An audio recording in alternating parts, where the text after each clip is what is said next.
বেনাপোলের শার্শায় জিয়া খাল পুনর্খনন কাজের উদ্বোধন করবেন তিনি। পরে অনুষ্ঠান স্থলে সুধী সমাবেশে যোগ দেবেন। সমাবেশ শেষে বেলা 1:15টায় প্রধানমন্ত্রী যশোর মেডিকেল কলেজের প্রস্তাবিত 500 শয্যার হাসপাতাল নির্মাণ কাজের ভিত্তিপ্রস্তর স্থাপন করবেন। দিনের শেষ কর্মসূচি হিসেবে বেলা 3:30টায় যশোর কেন্দ্রীয় ঈদগাহ ময়দানে বিএনপি আয়োজিত জনসভায় বক্তব্য রাখবেন প্রধানমন্ত্রী।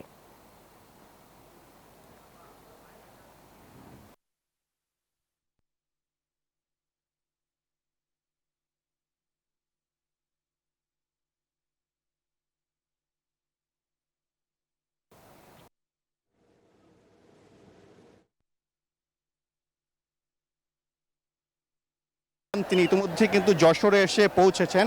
এবং তিনি অল্পক্ষণের মধ্যেই এই যশোরের শার্শা উপজেলার যে উলাশী খাল সেখানে তিনি আসবেন এবং উলাশী খালের যে পুনঃখনন কর্মসূচি সেটি তিনি উদ্বোধন করবেন। এবং ইতিমধ্যেই কিন্তু এই উলাশী খালে এই উলাশী এলাকাবাসী এবং যারা স্বেচ্ছাশ্রমে এই খাল খননে যুক্ত হবেন তারা কিন্তু এখানে এসে উপস্থিত হয়েছেন এবং এই প্রধানমন্ত্রীর আগমন ঘিরে এই উলাশী সহ তিনি যে পথে আসবেন সে পথগুলোতে কিন্তু আইনশৃঙ্খলা বাহিনীর সরব উপস্থিতি রয়েছে, সেনাবাহিনীর সদস্যরা রয়েছে, বিজিবি রয়েছে, র্যাব রয়েছে, পুলিশ রয়েছে এবং মোটামুটি বলা যায় 4 স্তরে কিন্তু একটি নিরাপত্তা ব্যবস্থা এখানে জোরদার করা হয়েছে। এবং স্থানীয় বিএনপি সহ এলাকাবাসী কিন্তু তারা বলছেন যে প্রধানমন্ত্রী তারেক রহমান আজকে এই খালটি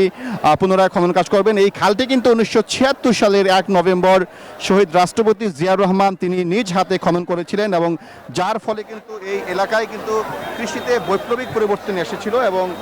শহীদ জিয়ার হাত ধরেই মূলত কিন্তু এই উলাশী খালটি যাত্রা শুরু করেছিল আজকে থেকে 50 বছর আগে। সেজন্য কিন্তু এই এলাকার কৃষকরা বলছেন যে শহীদ জিয়াউর রহমানের এই খাল খননের কারণেই কিন্তু এই উলাশী এলাকায় এবং শার্শা উপজেলায় কৃষি উৎপাদন দ্বিগুণ হয়েছিল এবং এই এলাকায় যে সরিষার চাষাবাদ, এলাকার যে আমন ধানের চাষাবাদ, গরুর চাষাবাদ সেটি কিন্তু আসলে এই খাল খননের মাধ্যমে কিন্তু শুরু হয়েছিল এবং এলাকার কৃষকরা এই খাল থেকে কিন্তু তারা চাষাবাদের যে পানি সেটি কিন্তু এখান থেকে তারা সংগ্রহ করতেন। এখন আবার পুনরায় খালটি খনন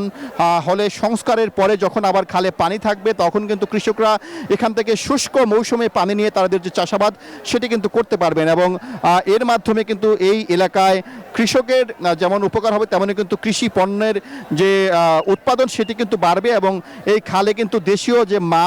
মাছ সেটি কিন্তু আসলে বাড়বে। এবং আজকে এখানে এই উলাশী খালে পরিদর্শনে এসে কিন্তু মৎস্য প্রাণী সম্পদ মন্ত্রী শহীদ উদ্দিন চৌধুরী এনি বলেছেন যে এই খালের যে খনন শুরু হলো তার মাধ্যমে এই খালে যখন পানি আসবে তখন এখানে মাছের পোনা অবমুক্ত করা হবে এবং এখানে মাছের চাষাবাদ হবে এবং দেশীয় মাছ কিন্তু এখানে উৎপাদন হবে। এবং আজকে প্রধানমন্ত্রী তারেক রহমানের এই উলাশী খালে যে উদ্বোধন হবে তারপরে কিন্তু এখানে একটি সুধী সমাবেশ রয়েছে, সেই সুধী সমাবেশে কিন্তু অংশ নিতে ইতিমধ্যেই খালের দুপারে এবং খালের মাঝে কিন্তু আমি দেখতে পাচ্ছি বিপুল সংখ্যক মানুষ তারা এখানে এসে সমবেত হয়েছেন। এবং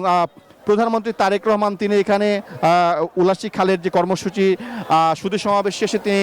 এখান থেকে সরাসরি তিনি চলে যাবেন যশোর মেডিকেল কলেজে, সেখানে তিনি 500 শয্যা বিশিষ্ট যশোর মেডিকেল কলেজের উদ্বোধন করবেন। পরবর্তীতে তিনি কিন্তু